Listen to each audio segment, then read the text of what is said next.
Hello అందరికీ. నాటి నేస్తాలు, మన చిన్ననాటి జ్ఞాపకాలు, మాటల్లో మమకారం, కథల్లో మనసు, కుటుంబ కథలకు స్వాగతం, సుస్వాగతం. మరి నా కథలు మీకు నచ్చినట్లయితే లైక్ చేసి సబ్స్క్రైబ్ చేసుకోగలరు. ఈరోజు కథ సరైన నిర్ణయం. దీన్ని మనకు అందించిన వారు యశోదా కైలాష్ గారండి.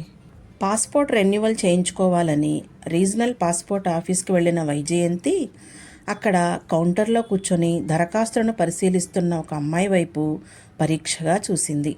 హేమంతి కదూ అనుకుంది 10 సార్లు. తన వంతు వచ్చినప్పుడు ఏదో సందేహం వచ్చి ఆ అమ్మాయి తలెత్తి ఏదో ప్రశ్నించబోతూ వైజయంతి ముఖం చూసి అలా ఉండిపోయింది. క్షణంలో తేరుకుంటూ వైజయంతి నుండి దరఖాస్తుతో పాటు కావలసిన డాక్యుమెంట్స్ అందుకొని, కొంతసేపు వెయిట్ చేయండి మేడం, మీకు టోకెన్ నంబర్ వస్తుంది అంటూ తన పనిలో తను నిమగ్నమైపోయింది.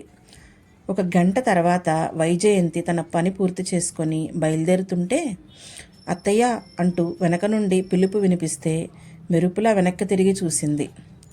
హేమంతి. కాఫీ తాగుతూ మాట్లాడుకుందాం, ఒక 10 నిమిషాలు బ్రేక్ తీసుకొని వచ్చాను, మిమ్మల్ని ఇబ్బంది పెడుతున్నందుకు క్షమించండి అంటూ ఆ కాంపౌండ్లో ఉన్న కాఫీ షాప్కు తీసుకుని వెళ్ళి 2 కాఫీలకు ఆర్డర్ ఇచ్చింది. ఇద్దరు టేబుల్కి ఎదురెదురుగా కూర్చున్నారు. చెప్పండి అత్తయ్య, ఎలా ఉన్నారు? దాదాపు 6 సంవత్సరాలు అయిపోయింది కదూ అంటూ దీర్ఘంగా నిట్టూర్చింది హేమంతి. ఈ అమ్మాయిని ఇలా ఇక్కడ తారసపడుతుందని తను ఊహించలేదు. అప్పట్లో ఒక ప్రైవేట్ బ్యాంక్లో పనిచేసే హేమంతి ఇప్పుడు పాస్పోర్ట్ ఆఫీసులో పనిచేస్తుంది. అంటే జాబ్ మారిందా? యాదృచ్ఛికం అంటే ఇదేనేమో. అసలు తను హేమంతిని జీవితంలో మళ్ళీ కలుస్తానని అనుకోలేదు. బంధాలు శాశ్వతంగా తెగిపోయిన తర్వాత ఈ కలయికకు అర్థం ఉందా? తను నో అని చెప్పే అవకాశం లేక ఇలా ఇరుక్కుపోవలసి వచ్చింది. అయినా తమను కాదని శాశ్వతంగా వెళ్ళిపోయిన ఆమెకు ఉండాలి గిల్టీనెస్. సిగ్గు లేకుండా తను వెళ్ళిపోతుంటే పిలిచి మరీ మాట్లాడుతుందా? అత్తయ్య, ఏం ఆలోచిస్తున్నారు? కాఫీ చల్లారిపోతుంది, తాగండి. ఆమె మాటల్లో ఎంతటి ఆత్మీయత! అప్పటికి ఇప్పటికీ అదే మార్ధవం ఆ గొంతులో. ఎందుకో గతం గుర్తొచ్చి కాఫీ కాలకోట విషంలా అనిపించింది. ఆమె సమక్షంలో ఒక క్షణం కూడా ఉండలేని అసహనం. ఉంటాను Hemanthi, thanks for your coffee అంటూ అక్కడి నుండి వడివడిగా కదిలి వెళ్ళిపోతున్న వైజయంతి వైపు అలా కొన్ని క్షణాలు చూసిన ఆమె కళ్ళల్లో సన్నటి కన్నీటి తెర.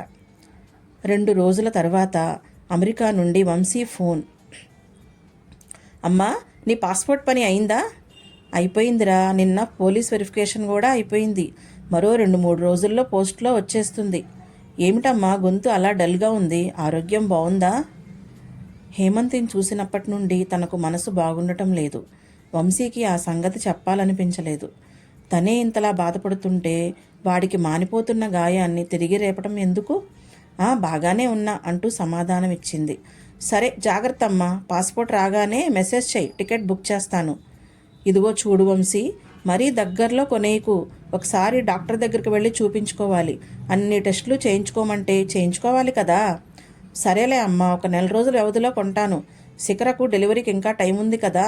బాయ్ అమ్మా అంటూ ఫోన్ పెట్టేశాడు వంశీ. గతం కళ్ళ ముందు కదలాడుతుంటే నిస్సత్తువుగా సోఫాలో వాలిపోయింది వైజయంతి. వంశీ ఒక్కగానొక్క కొడుకు తమకు. తనది భర్తది ప్రేమ వివాహం. ఇద్దరూ గవర్నమెంట్ పీజీ కాలేజీలో లెక్చరర్లు. తన భర్త సుకుమార్ మ్యాథ్స్ లెక్చరర్ అయితే తను ఫిజిక్స్ టీచ్ చేసేది. ఆనందంగా సాగిపోతున్న తమ అనురాగ దాంపత్యానికి చిహ్నంగా వంశీ పుట్టాడు. అత్తగారు మామగారికి కూడా సుకుమార్ ఒక్కడే. మామగారు పోయారు. అత్తగారు తమతో పాటే ఉండేవారు. తను కాలేజీకి వెళ్ళిపోతే వంశీ సంరక్షణ బాధ్యత అంతా ఆవిడదే. వంశీ పెరిగి పెద్దవాడవుతున్నాడు. Brilliant student. ప్రతి క్లాస్లోనూ టాపర్గా వస్తున్నాడు.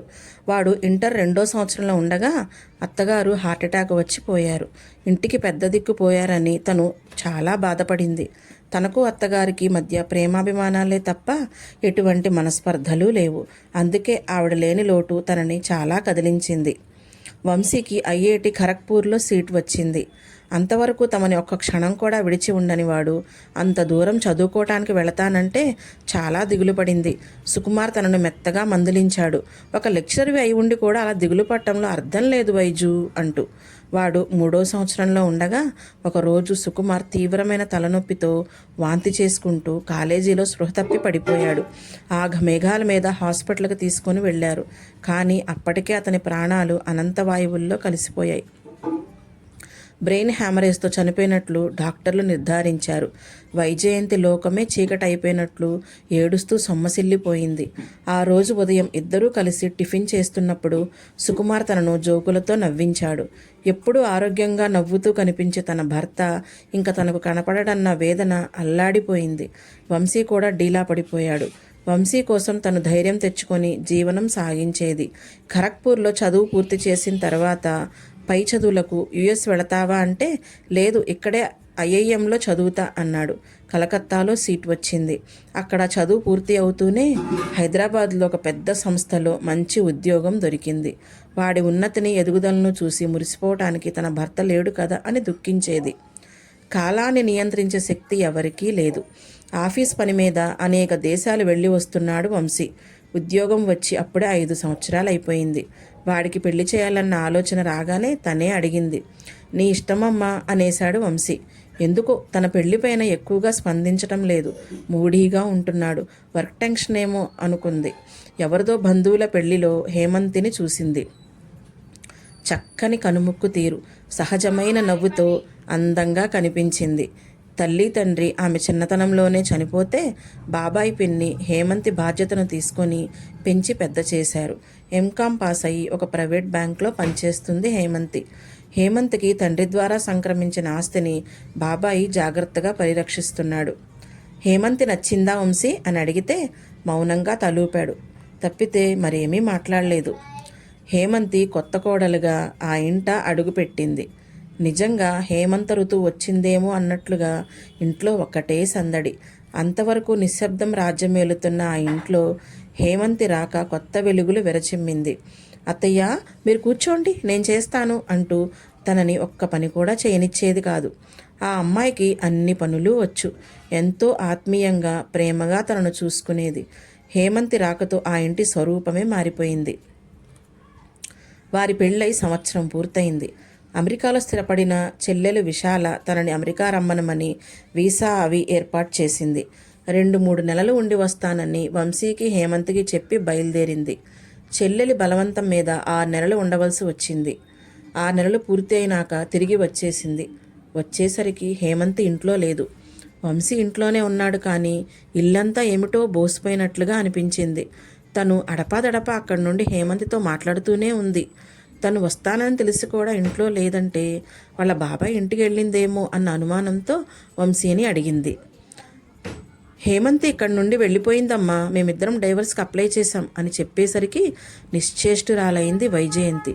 ఏమిటి వంశీ, డైవర్స్ ఏమిటి, మీకు గాని మతిపోయిందా అంటూ గట్టిగా అరిచింది. నేను చెప్తున్నది నిజమేనమ్మా, తనకి నాతో కలిసి ఉండటం ఇష్టం లేదట. తన మనసులో నేను లేనట.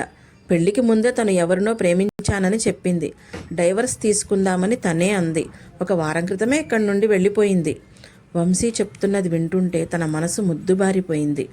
అంటే హేమంత్ చూపించిన ప్రేమ ఆత్మీయత అన్నీ నాటకమా? తనకే ఎంత బాధగా ఉంటే వంశీ ఎంత తల్లడిల్లిపోతున్నాడో. హేమంత్ని కావాలని కోడలుగా తెచ్చుకుంది. కానీ తను ఇష్టం లేని పెళ్లి చేసుకొని నటించటం ఎందుకు?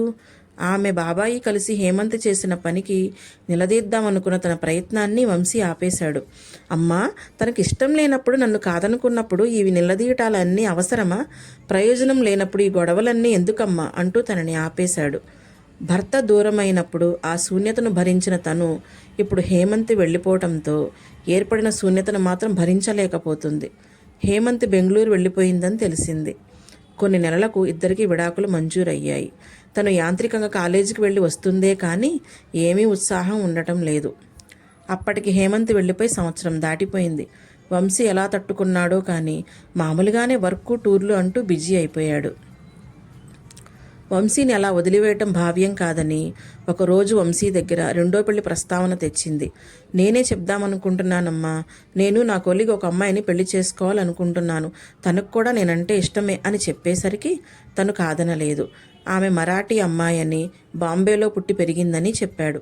పోనీలే వాడు ఇష్టపడ్డాడనుకుంటూ సింపుల్గా వాళ్ళిద్దరికి వివాహం జరిపించింది. హేమంత్కి శిఖరకు సహస్రం తేడా. శిఖరలో అణువణువున అహంకారం, మాటల్లో గర్వం తొణికిసలాడేది. ఆమెలో హేమంత్ని చూసుకుందామని ప్రయత్నించి భంగపడింది. తనతో అసలు మాట్లాడేదే కాదు. ఎప్పుడైనా మరీ అవసరం అంటే ఒకటి అర అంతే. ఏదో ఒక గెస్ట్ హౌస్లో ఉంటున్నట్లుగా ప్రవర్తించేదే తప్పితే ఇది నా ఇల్లు, ఈ ఇంట్లోని వ్యక్తులు నా వాళ్ళు అనే భావం ఉండేది కాదు. పోనీలే, ఆమె తనతో ఎలా ప్రవర్తించినా పర్వాలేదు, వంశీతో బాగుంటే చాలు అని కోరుకుంది. శిఖరలో అమెరికా వెళ్ళిపోవాలన్న ఆరాటాన్ని గ్రహించింది తను. శిఖర ఎంత గట్టిగా ప్రయత్నించిందో తనకు తెలియదు, కానీ వాళ్ళు పనిచేస్తున్న కంపెనీ ఇద్దరిని అమెరికాకు స్పాన్సర్ చేసింది. కొద్ది కాలం ఉండి వస్తామమ్మా అంటూ వంశీ తనకు నచ్చ చెప్పాడు. కొద్ది కాలం అన్నవాళ్ళు అక్కడే ఉండిపోయారు. వాళ్ళు వెళ్ళి దాదాపు 5 సంవత్సరాలు పూర్తయ్యాయి. శిఖర కన్సీవ్ అయిందని, 8 నెలలు పూర్తి అయ్యాయని, డెలివరీ టైంకు రమ్మనమని వంశీ అడుగుతున్నాడు. తను కూడా రిటైర్ అయి 3 నెలలు అయింది. పెళ్ళైన 5 సంవత్సరాలకు వంశీ తండ్రి కాబోతున్నందుకు ఒకవైపు సంతోషంగా ఉన్నా, ఎప్పుడు ఫోన్ చేసినా ముక్తసరిగా మాట్లాడే శిఖర ప్రవర్తనకు తను బాధపడుతూనే ఉంది. కానీ సరిపెట్టుకుంటుంది. అమెరికా వెళ్లే రోజు దగ్గర పడటంతో షాపింగ్ చేద్దామని బయలుదేరింది. ఆ రోజు ఆదివారం. దీపావళి పండగ మరో 4 రోజుల్లో ఉండటంతో షాపులన్నీ కిటకిటలాడుతున్నాయి. తనకు శిఖరకు చీరలు కొందామని షాపింగ్ మాల్కి వెళ్ళింది. షాపింగ్ పూర్తి చేసుకొని బయటకు వస్తున్న తరుణంలో ఎదురుగా హేమంతి. అదే చెక్కు చెదరని చిరునవ్వు. అత్తయ్య, ఎలా ఉన్నారు? ఆత్మీయంగా ప్రశ్నిస్తున్న హేమంత్కి జవాబివ్వాలని అనిపించలేదు. ఏ జ్ఞాపకాల నుండి బయటపడాలని ప్రయత్నిస్తుందో తిరిగి తిరిగి అవే జ్ఞాపకాలు తనకి ఎదురుగా దోబూచులాడుతుంటే మాటలు రాని దానిలా రాయిలా నిలబడిపోయింది. నా మీద కోపంగా ఉన్నారు కదూ అంటూ ప్రశ్నించిన హేమంతితో, కోపం కాక ప్రేమ ఎలా ఉంటుంది హేమ? ఎంతో ఇష్టంగా కోరి మరి నిన్ను కోడలుగా తెచ్చుకున్నాను. ఎంతో మురిపంగా చూసుకున్నాం నిన్ను. కానీ నువ్వు చేసిందేంటి? నువ్వు వంశీని ఇష్టపడి పెళ్లి చేసుకోలేదని, నీ మనసులో మరెవరో ఉన్నారని, వాడితో సంసారం చేయలేనని చెప్పి పెళ్ళైన 1.5 సంవత్సరం తర్వాత వాడిని విడిచి వెళ్ళిపోయావు. నీకు ఇష్టం లేని పెళ్లి వద్దని ముందే ఎందుకు చెప్పలేదు? ఎందుకు తిరస్కరించలేకపోయావు? ఎందుకు మమ్మల్ని మభ్యపెట్టావు? నేను వంశీ ఎంత బాధపడ్డామో నీకు అర్థం కాదు. అయినా ఎందుకులే, పెళ్లి పెటాకులైపోయి 6 సంవత్సరాలు గడిచిపోయాక తలుచుకొని బాధపడితే మాత్రం ప్రయోజనం ఏముంటుంది కనుక నిరసన వ్యక్తం చేస్తూ మాట్లాడుతున్న వైజయంతిని ఒక్క క్షణం నేను చెప్పేది వింటారా అత్తయ్య అంటూ ఆపేసింది. అత్తయ్య, మీకు ఇలా గతం గురించి చెప్పాల్సిన పరిస్థితి ఎదురవుతుందని నేను ఎప్పుడూ అనుకోలేదు. మీ ముఖంలో నా పట్ల కనిపిస్తున్న అసహ్యాన్ని, కోపాన్ని నేను తట్టుకోలేకపోతున్నాను. మీలో నా తల్లిని చూసుకుంటున్నాను. తల్లి ప్రేమంటే ఏమిటో రుచి చూడని నాకు హిమా, తిను తల్లి అంటూ భోజనం తినిపించేవారు. నా భార్యడు జుట్టుని చూస్తూ మురిసిపోతూ నాకు జడ అల్లేవారు. ఒకసారి నాకు జ్వరం వచ్చి మూలుగుతుంటే రాత్రంతా నా పక్కనే కూర్చుని సపర్యలు చేశారు. అటువంటి ప్రేమ శాశ్వతం అనుకున్నానే కానీ 3 నాళ్ళ ముచ్చట అవుతుందని అనుకోలేదు. నేను మీ ఇంటి నుండి వెళ్ళిపోవటం మీకు తీరని ఆవేదన కలిగించిందేమో కానీ వంశీకి మాత్రం కాదు. అతను నాతో వివాహానికి ముందు నుంచే తన కొలీగ్ ఒక అమ్మాయితో రిలేషన్లో ఉన్నాడట. మనసారా ప్రేమించిన అమ్మాయిని మర్చిపోలేక నన్ను తన భార్యగా మనసా వాచా స్వీకరించలేనని అతనితో నేను కాపురం ఎలా చేయాలి? అప్పటికి అతనికి మార్పు వస్తుందని ఏడాది పాటు ఎదురు చూశాను. కానీ మీరు అమెరికా వెళ్ళగానే అతను నాతో బిజినెస్ డీల్ మొదలుపెట్టాడు. నష్టపరిహారంగా డబ్బు ఇస్తానన్నాడు. తిరస్కరించాను. విషయం తెలిస్తే మీరు విలవెల్లాడిపోతారు. మీ అబ్బాయిని అసహ్యించుకుంటారు. నాకు తన ద్రోహం చేశాడని కుమిలిపోతారు. మీరు బతిమాలో బామాలో వంశీకి నచ్చచెప్పి సంసారం చేయించాలని ప్రయత్నించినా నేనంటే ఇష్టం లేని అతనితో జీవితాంతం ఎలా కలిసి ఉండగలను? మీరు ప్రేమించి పెళ్లి చేసుకున్నారు. మొక్కుబడిగా సాగే సంసారాలలో ఆనందం ఉంటుందా చెప్పండి అత్తయ్య. అందుకే ఆ నెప మీద నా మీదే వేసుకొని నేను అతని జీవితంలో నుండి తొలగిపోయాను. మీ అబ్బాయికి అన్నీ తెలుసు. మీకు చెప్పలేదా మరి? వైజయంతికి తల తిరిగిపోయింది. వంశీ తనతో చెప్పింది వేరు. హేమంతి తనతో ఉండటం ఇష్టం లేక వెళ్ళిపోయిందన్నాడు. విడాకుల తర్వాత సంవత్సరానికి తన కొలిగంటూ శిఖరను తీసుకొచ్చి పరిచయం చేసి ఆమెను పెళ్లి చేసుకుంటానన్నాడు. హేమంతి తనకు అన్యాయం చేసిందని, తను మోసపోయానని పదే పదే అంటుండేవాడు. ఎంత అబద్ధమాడాడు! ఒక అమాయకురాలికి తీరని ద్రోహం చేసి ఆమె జీవితాన్ని అన్యాయం చేసినవాడా తన కడుపున పుట్టాడు. చదువు నేర్పిన సంస్కారం ఇదేనా? ఆ అమ్మాయినే చేసుకోవాలని తనేమి ఒత్తిడి చేయలేదు కదా. ఆ రోజే నా కొలిగ్ని ప్రేమించాను, హేమంత్ని చేసుకోను అని చెప్పి ఉంటే ఇంత దారుణం జరిగేది కాదుగా. అటువంటి వెధవపై కేసు పెట్టాలి హేమంతి. కానీ ఎంత మంచి పిల్ల, ఎంత చక్కటి వ్యక్తిత్వం.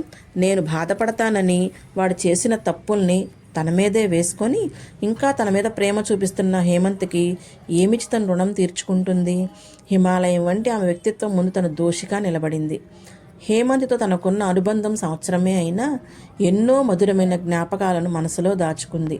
ఎంతటి ప్రేమ, అభిమానం చూపించేది హేమంతి.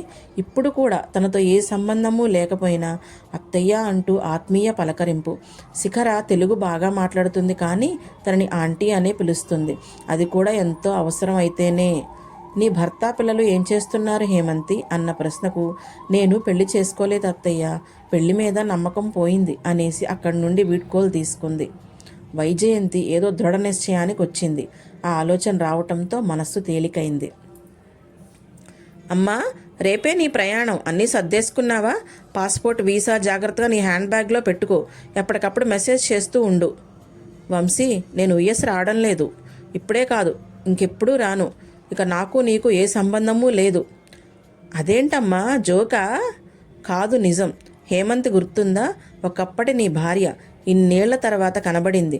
అసలు విషయం తెలిసింది. నువ్వు ఇంతటి నీచుడువని ఇప్పటిదాకా తెలియదు. ఉంటాను, బై అంటూ ఫోన్ పెట్టేసింది వైజయంతి. తన పాస్పోర్ట్, వీసా అన్నిటినీ చింపి అవతల పారేసింది. హేమంత్ జీవితాన్ని ఒక అందమైన బాట ఏర్పరిచి ఆమెకు తగిన న్యాయం చేకూర్చే వరకు తనతోనే కలిసి ఉండాలని నిర్ణయించుకుంది. కోడలిగా దూరమైన ఆ బంగారు తల్లిని కూతురిగా ఇంటికి తీసుకొచ్చుకోవాలని హేమంత్ పనిచేసే పాస్పోర్ట్ ఆఫీస్కు ఆ క్షణమే బయలుదేరింది వైజయంతి. కథ మీకు నచ్చిందా అండి? సరైన సమయంలో సరైన నిర్ణయం తీసుకుంది కదండి వైజయంతి. వంశీకి తను విధించిన శిక్ష సరైనదో కాదో మీరే చెప్పాలి. మరి మీ అభిప్రాయం కామెంట్ చేయండి. మీ శాంతి.